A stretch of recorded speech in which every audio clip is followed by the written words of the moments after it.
Today we're at the Bluebird House and we're talking green building misses. And specifically, we're talking about heat pump dryers. So if you're interested in a heat pump dryer, you better pay attention to this. So let's get into it.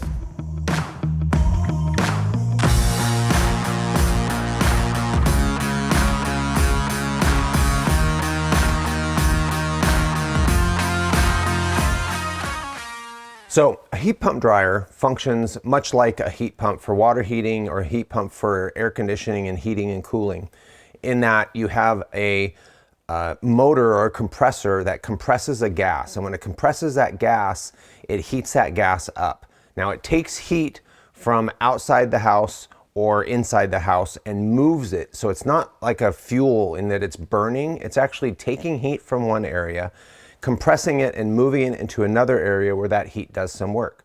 So if we're thinking about a water heater takes heat from outside the tank, condenses that heat, and then takes it into the tank where that heat is then released into the water, heating the water up. It then continues that cycle where now the cold refrigerant goes outside, picks up more heat, and goes back in and drops that heat off.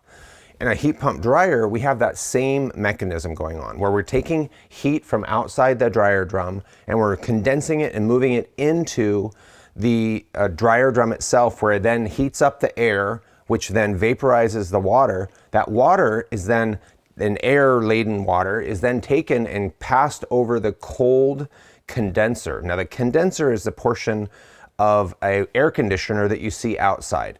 It is the portion that has the thin metallic fins, typically made out of aluminum, that pick up a lot of surface area, or have a lot of surface area, so they pick up a lot of heat. Well, in a dryer, the problem with the dryer is that that moisture-laden air also has a lot of lint. And that lint can become a real problem that you don't see in other applications with the heat pump. In the heat pump dryer, that lint and moisture-laden air has to go through a series of filters. Unfortunately, those series of filters don't really do a good job of capturing all of the lint in that air. And what ends up happening is, on this system, by this manufacturer, that lint gets through its series of filters. So the first filter is the filter in the drum. And we're gonna open the door of this dryer and we're gonna pull out this filter, and you'll understand that this filter is like most filters and dryers, and it's inside the drum, and it has lint in it. And so this is what we're gonna see on most dryers. So normally on a dryer, any lint that gets through this filter is gonna actually go outside and get blown out through the ducts. But heat pump dryers don't have ducts. They don't vent to the outside. And so what you end up having is that lint-laden air has to go through another airstream. So it's gonna go through an airstream at the very bottom of this piece of equipment. And this is right here. And in this dryer, we have to pull out this screen. The air comes in through this hole right here and then goes through this screen, which is a much finer screen. So you'll see that there's even lint on this, and it gets through this first layer of screen, and it goes and it gets into the second layer of screen. And this second layer of screen has even finer lint particles. Those finer lint particles are caught in that screen, and you would think that that would be it. But in fact, and we're actually gonna have to show you, it is an even finer screen underneath here that used to be there.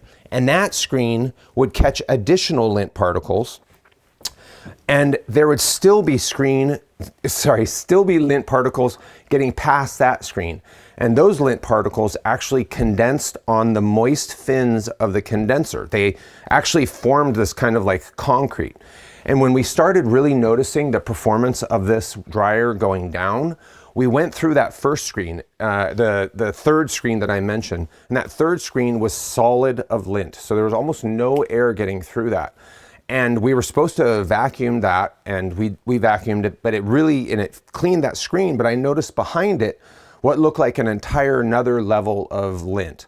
And so I tried to vacuum that, and nothing that I could vacuum allowed me to pull out the lint off of that. So I finally ripped out the screen of that third set of screens and actually got to the condenser itself and found that what looked like a solid mat was actually the entire condenser. So those little metallic fins being covered in lint and leaving basically no area for air to get through.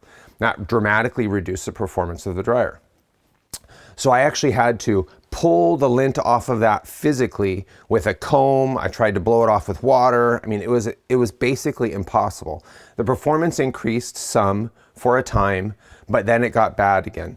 And the continued maintenance meant that we were cycling this dryer to dry a load of clothes about 3 times. It would take about 4 to 6 hours to dry a load of clothes. Now, that's not really good for keeping your family happy. And this dryer really became a source of serious frustration in this house. So I spent a lot of time looking on the internet for additional dryers. And I found that the technology has actually evolved from this dryer, and that there are now different manufacturers that are using the rinse water from the condenser to actually rinse the condenser and rinse the lint off of it. Other manufacturers are using these big metallic fins to catch that lint before it gets the condenser. And then you can take that whole thing out, those fins out, and wash them in the sink and wash all that lint away. And then there's this manufacturer who just happens to continue using the same flawed and error-prone technology. And looking at the database, the reviews of this manufacturer's material and appliances, it's a problem that's happening everywhere, not just us, but over and over and over again. This manufacturer is continuing to kind of stick with this technology and really hasn't evolved. So we decided to replace this dryer because it's just become such a frustrating point of issue in our household. And it just takes way too long. And unfortunately, what we're finding is that almost all of the manufacturers of heat pump dryers in the United States are producing European-sized heat pump dryers. So if you're not familiar with European dryers, they're about 4.2 to 4.3 cubic feet, while American dryers are about 7 to 8 cubic feet. So about a little bit more than half the size of a heat pump dryer in the United States. And most people I know aren't going to want to go down in dryer size, because that means you're going to have to do twice as many loads, because American washers are big washers. So they're doing about 7 cubic feet of laundry. The dryer does 7 cubic feet of laundry.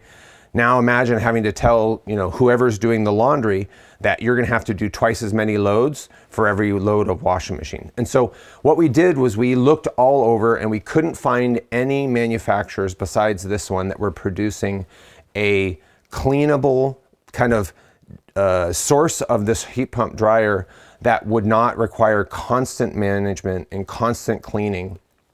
And we really couldn't find it. We did go to the EPA, the Environmental Protection Agency, and their Energy Star website. Their Energy Star website actually has a list of different different dryers that are large dryers that are very efficient. They're unvented, so you don't have to have a vent in the outside of the house, which means that your house is tighter. You also don't have the risk of lint accumulating in your vent ducts and potentially causing a fire. And what we found was that the the models of the heat pump dryers that were most highly rated and most efficient weren't actually produced by the manufacturers. So we would look up the model number, and the manufacturer didn't produce a heat pump dryer in that model. And it was very, very frustrating. Nobody sold them. The manufacturers didn't even report them on their website. So it's become increasingly difficult.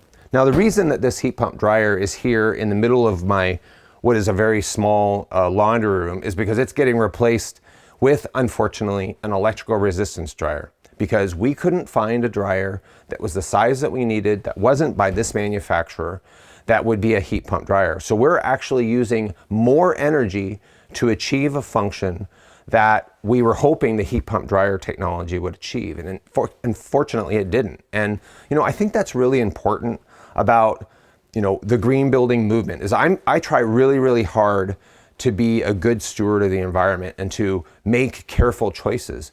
But sometimes what is promised in literature is not actually that relevant. And green building misses is all about telling you, sometimes the literature, the manufacturers promise a technology that just really isn't mature enough to be functional, at least functional for people in the United States.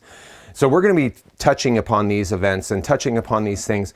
So we're not only going to tell you about the things that are good, we're going to tell you about the things that are bad. Because honestly, unless you're like a single family of 2 people and you don't do a lot of laundry, I can't really recommend using a heat pump dryer unless you don't have the ability to put a vent out to the outside and you have to have a dryer that can just plug into a wall, because you're going to have to do twice as many loads, and twice as many loads is twice as much work. And if you make green building and energy efficiency difficult, people aren't going to do it. And if they don't do it, there's no benefit to the environment.